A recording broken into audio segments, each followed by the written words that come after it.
Merci Madame la députée. Madame Fanélie Carré-Comte, vous avez la parole.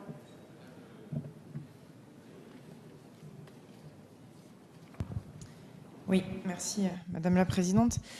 Je crois qu'effectivement cet article 9 est au cœur du débat qui nous traverse dans l'hémicycle depuis plusieurs jours. Et je dois dire qu'il représente pour moi une réelle incompréhension et je vais l'exprimer avec une vraie forme de désarroi. Pourquoi prendre la décision de geler pendant 18 mois les retraites de nos concitoyens, décision qui, même si les revenus inférieurs à 1 200 € sont épargnés, aura des conséquences sur le pouvoir d'achat de nombreuses familles dont le revenu n'est pas pour autant élevé. Pourquoi donc le faire alors que d'autres choix sont possibles?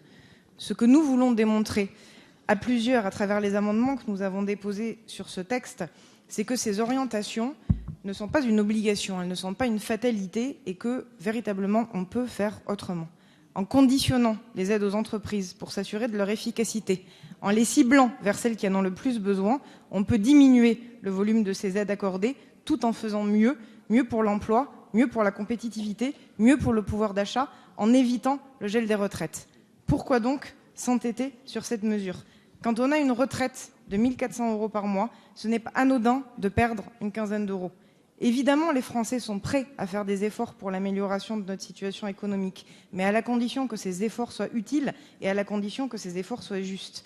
Et je pense que ce n'est pas le cas avec ce que nous sommes en train de faire sur ce texte et sur cet article.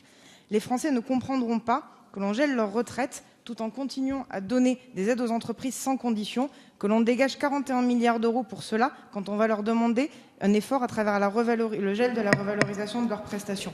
Je crois donc vraiment qu'il est encore temps de faire d'autres choix, de choisir d'autres chemins et donc de supprimer cet article 9. Merci Madame